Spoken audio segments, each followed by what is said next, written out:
All right, welcome back, everyone, to another episode of the Print on Demand Playbook podcast. My name is Rusty Pepper. And I'm Maddie Alcala. Together, we explore the ever-evolving world of print on demand, from the companies and technology shaping it to the leaders who make it great. And all along the way, we share the strategies, the insights, and stories to help you and your business grow, innovate, and get ahead. Now, before we jump into today's episode and get our awesome guests introduced, I want to talk to you real quickly, Maddie, about something I've been thinking about quite a lot lately, and that's coming up with a rating scale to find the absolute perfect print-on-demand product. Now, you got to take into consideration costs, impressions, versatility, cool factor, easy to ship, all these little components. I've got a couple ideas, but I'm going to turn on you real quick. Well, if you had to design your perfect product, or if you feel like what is the perfect print-on-demand product, what is it and why? Oh, Rusty, what a good question. Because there are so many categories to choose from. And I'm going to absolutely bring my own bias into this one. But I would say I would actually start in the kids space.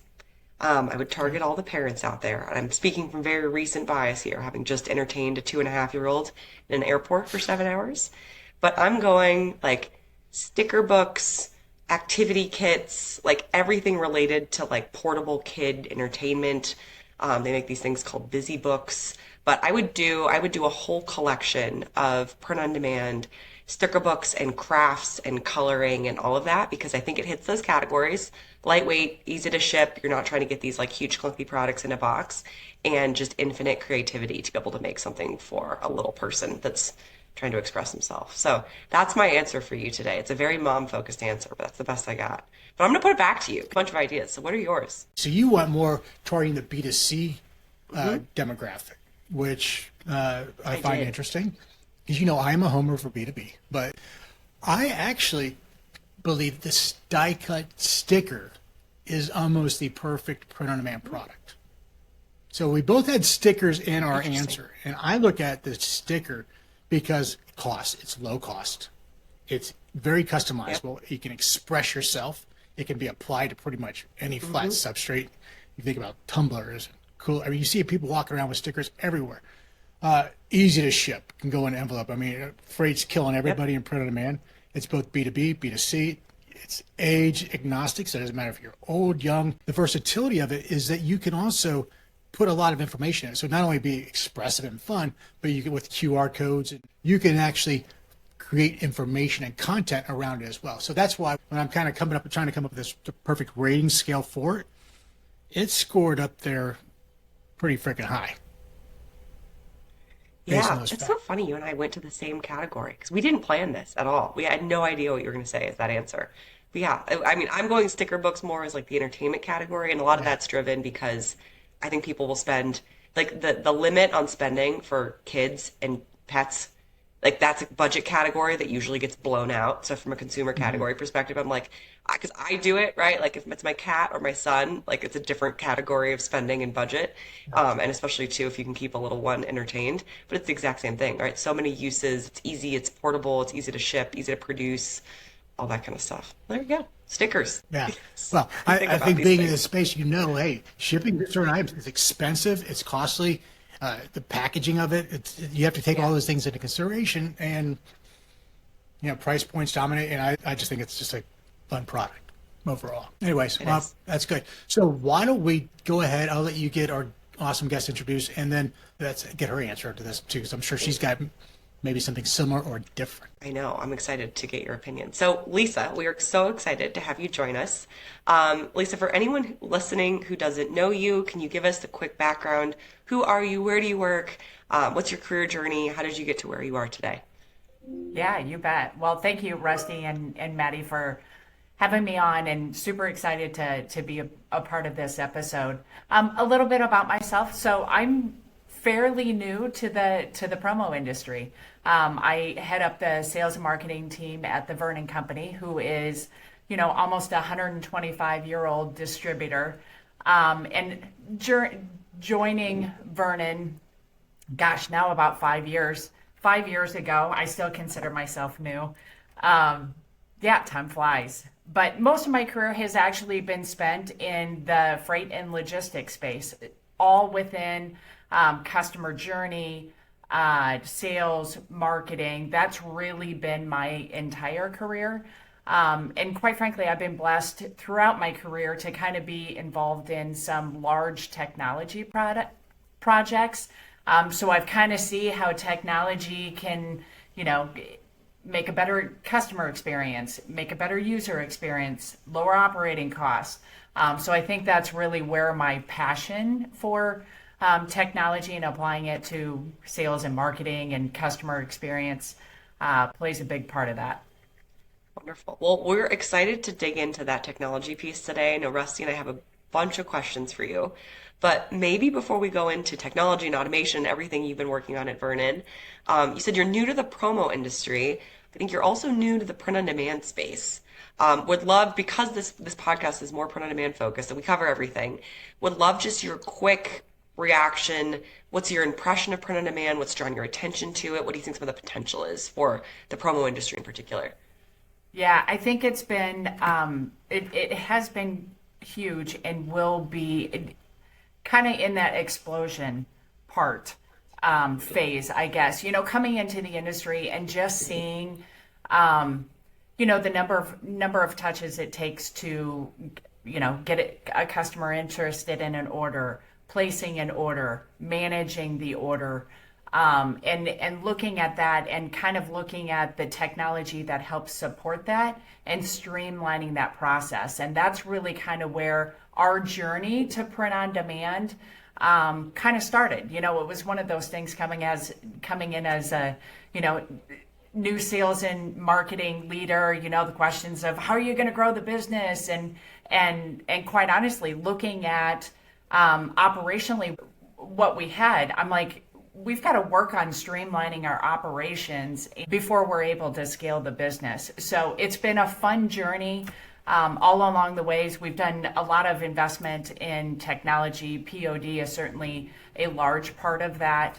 And really, it's about streamlining the business, creating a great customer experience, because we definitely had customers, that were asking about it. Like, how do I get my products quicker? How do I know I'm not going to run out of inventory? How do I get it to 500 employees throughout the United States or worldwide without bringing it into a warehouse or bringing it into me and having to fulfill it ourselves or having somebody else fulfill it. So it's just been a great experience so far, and that really kind of started our journey.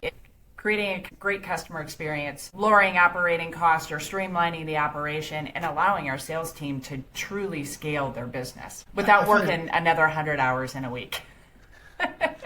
There's only so many hours we can put in there. I do find it just fascinating about the fact that Vernon being a 120-year-old business, that y'all really gravitated towards the tech side of the business, the automation, transformation of the business itself. Those are uncomfortable conversations that are had internally. Like, we got to make these investments. It's because there's other companies out there that I know that are trying to figure this out themselves. And I believe some are just going to go away completely because they're not going to be able to get there. This takes courage to do this. And I think we all believe in POD and where it's going to go as an industry, especially on the B2B side. What were some of those conversations like internally? We were kind of primed for it. I'll say that, coming in, Vernon was already looking at, investing in technology. Where are we going to start? Looking at our whole operation, whether it be order entry system, our company store platforms, on demand, our warehouse.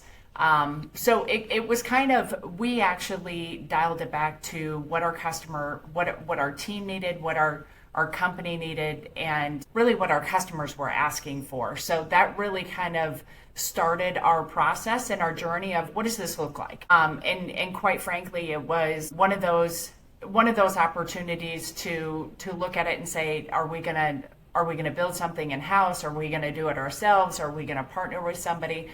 So I would say probably the first year and a half, it was really kind of a discovery of what do we want to do, what's best for our team, what's best for our customers. And bringing the team along in the entire journey has really, really helped. I mean, like, we have been talking about this literally for years, so introducing print on demand, introducing, hey, we're going to have a new order entry system. We've got a new warehouse management system. We've got a new shipping solution. That's really what has helped.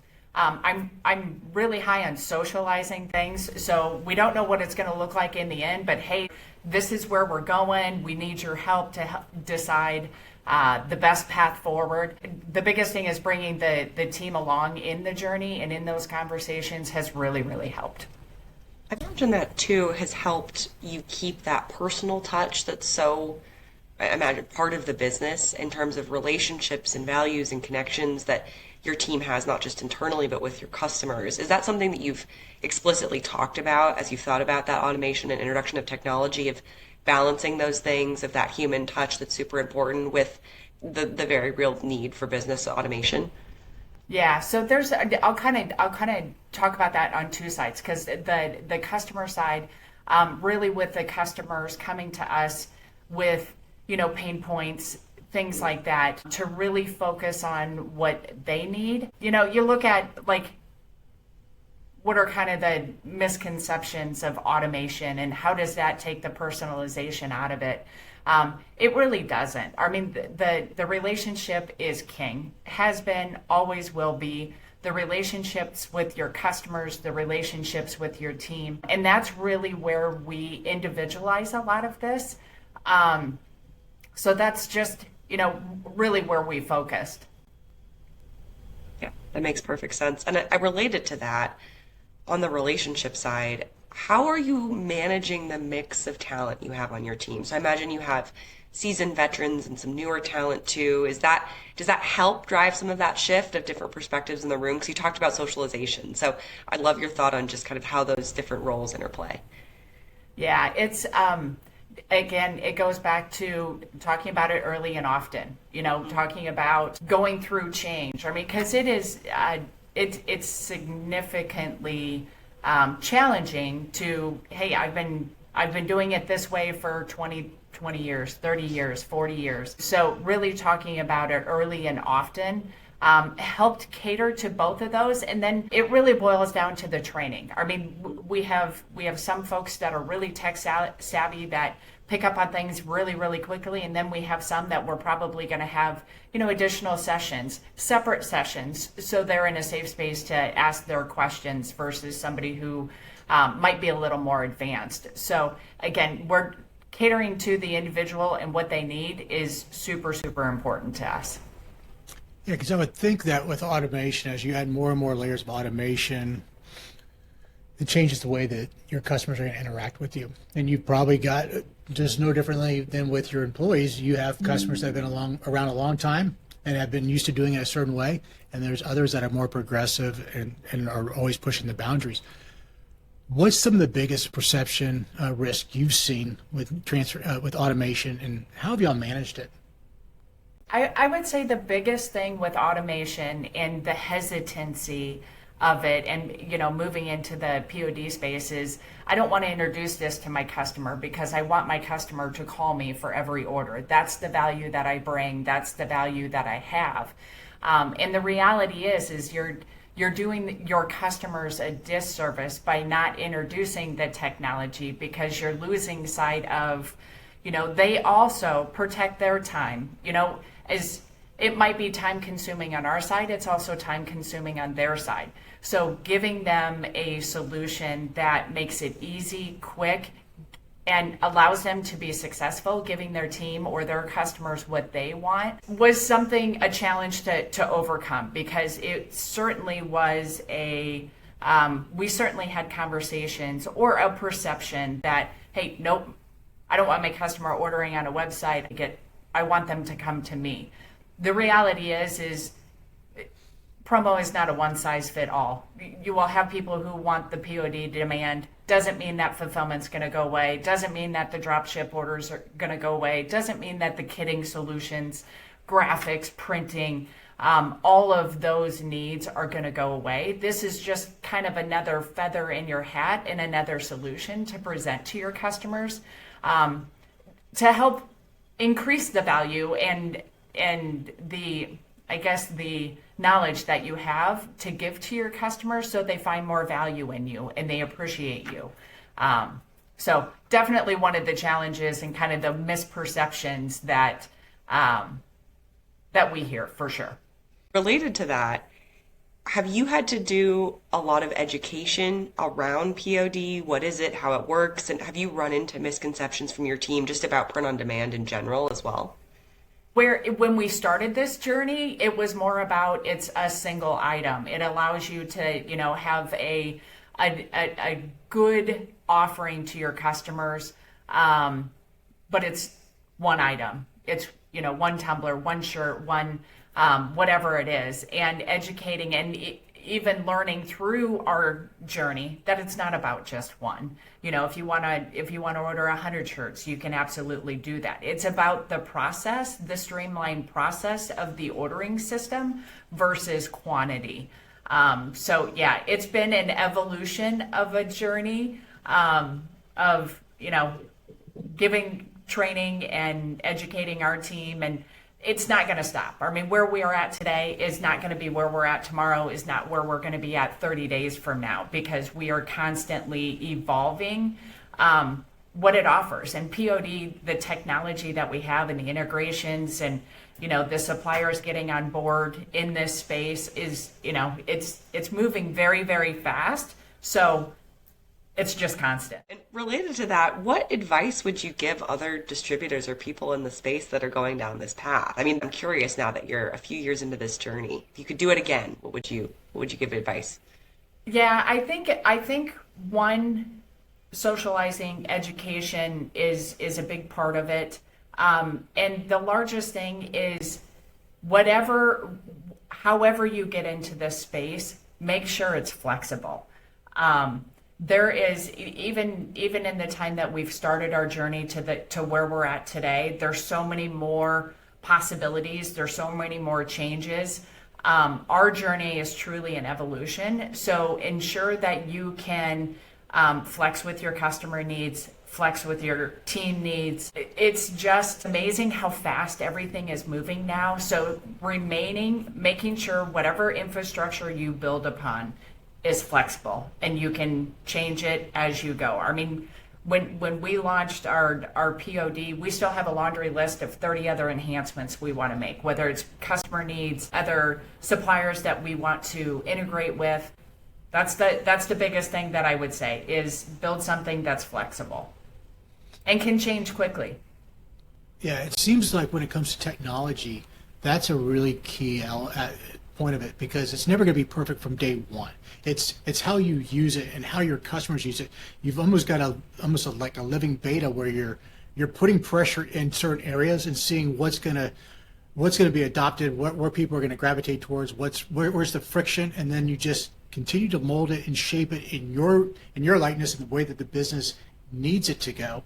And that seems like it's been a really core part of your experience with this, and something that you're telling people that's what you need to do. Because what I hear from folks, they don't know necessarily where to start, where to go, but then also I believe that one of the big reasons that maybe they are waiting is because they're trying to find the perfect solution on day one, and it doesn't exist. And I know, Maddie, you see that a lot, being on the technology side of it as well, developing technology. I mean, there's agile development exists for a reason, because you want to respond to customer needs and customer demands and business needs in as close to real time as you can. You don't want to get into a situation where the tail is wagging the dog, and you have to have curated development and a vision of where your platform and your product and solution are going. But I mean, even if you just look at in the past 6 to 12 months, with everything AI has done to change how software development works, that's going to continue. And we don't know what the future looks like on so many different sides of the world right now. Supply chain, software, technology, people, right? There's just uncertainty. So I love what you said there, Lisa, with flexibility, because I think that's just a great business strategy of try to be flexible so you can pivot. And related to that too, with this industry, what do you think the rest of the year is going to look like? Like, how's Promo doing? How's Vernon doing? Like, look into your crystal ball. I'm curious. Yeah, so I'm not a huge fan of looking into the crystal ball, but what I do look at are, what we can control and kind of what are the facts. Whether the industry stays flat still between now and the end of the year. The reality is there are customers, we all have customers that aren't purchasing for whatever reason. They're either slow to purchase, I'm going to purchase, later in the year, or I'm not going to purchase this year. Everybody's got customers that are in this space. But what is out there is new customers and getting new business. And that's where I think being able to offer a portfolio of solutions for customers, and be able to educate folks that these now exist, just opens doors to really, capture market share. There's folks that might be hesitant and are hesitating, and that just gives you an opportunity to go in and provide a solution that they're looking for. The business is always there. I don't know how much your team works with the marketing procurement side of the business, but to me, that's an area that has really changed a lot over the last handful of years in the way that they're looking at technology. But it seems like the price pressure when you're going into a print-on-demand environment is a lot less than it was traditionally when you're going bulk store and where you can just try to get to the base bottom price. When a print-on-demand, it has a higher elevated perceived value. And it feels like today's buyers are also in those insights to be able to say, wow, I got this really cheap price on these notepads because I had bought 10,000 of them, but now I throw away 20% of them, and I've been paying for storage and everything else. That low cost is actually more expensive than if I had just bought them as I needed them through the technology. Yeah, 100%. It's about the person making the decision to make all the purchases, whether it's, hey, I'm going to bring 100 items into inventory. I'm going to bring 9 items into inventory. Doesn't really matter. It's when they feel that challenge of the inventory not moving, then they start to look at how do I not do this? And again, having the conversations around giving your team, giving your customers what they want, not what you give them, plays a big part of that. Well, I think that's the episode theme here, Lisa, and I think you've hit the nail on the head. It's flexibility, right? Because everything you just talked about, it's meet your customer where they are and what they want. It's have the flexible technology, the flexible fulfillment strategies. Think of POD as a part of that, not the entirety of the solution, but a very important pillar of the stool. And really great advice of bring people along in that journey to create those flexible solutions. So I love that. And I think our listeners will take a lot from that advice, especially as people are going down this path. But before we wrap up here, and thank you for our time, we've given you a whole episode to think about it. We have to ask you, what is the ideal print-on-demand product? Because Rusty and I started and we were on the same wavelength with stickers, but we want your answer for the group as well. And I'll tell you, my appreciation for stickers coming into this industry to actually see how they're made, like mind blown. But, just marketing it differently, whether it be stickers or I like to call them laptop buddies because you see them on laptops all the time now. But yeah, I think apparel being the number one category, I would have to lean on that a little bit. So yeah, I would have to go either way. All right. Well, Lisa, I love that answer. Apparel, stickers, probably both, honestly, because they ship in a consolidated package. So I think that's a pretty good answer on your favorite POD product. Thank you so much for joining us. I learned a lot. I'm also new to the promo space. You've got way more experience than I do, but excited to follow your journey in driving automation and flexibility and really empowering your team. So thank you for some inspiring advice and for joining us on today's episode. Thank you so much for being a part of this great team. We'll see you guys. Now, stay tuned for the top takeaways from today's episode. Well, first of all, I was sitting in between two very smart successful women, I was intimidated. I'm not going to lie. That's number one. Thank you. Number We two, went easy on you. y'all did. Well, y'all, the nice thing was, is since y'all were on there, I didn't really have to say much because y'all literally kind of just talked. It was great. But I did take down some notes because of that. And one thing that she kept saying that stood out to me is from a leadership standpoint, how she brought along her team, the entire internal customers, internal partners, teams, all part of that journey. Nobody was alienated. They were all part of that journey. So they didn't have a plan, a final plan. They just said, this is where we're going. We're going to figure it out together. Mm-hmm. Super cool. And she also mentioned the importance of the customer relationships and how she always in front and center was, what was that customer's experience? They didn't want to bring down the overall experience. They wanted to elevate it, but they were always aware and conscious of it. Those are the two things that really stood out to me. I don't know what stood out to you, but those are the two things I wrote down. Yeah, I completely agree. I mean, she, in every answer, Lisa hit on the customer, the business, and the team. And it's clear that she really believes and sees how all three of those things have to come together to create a great outcome.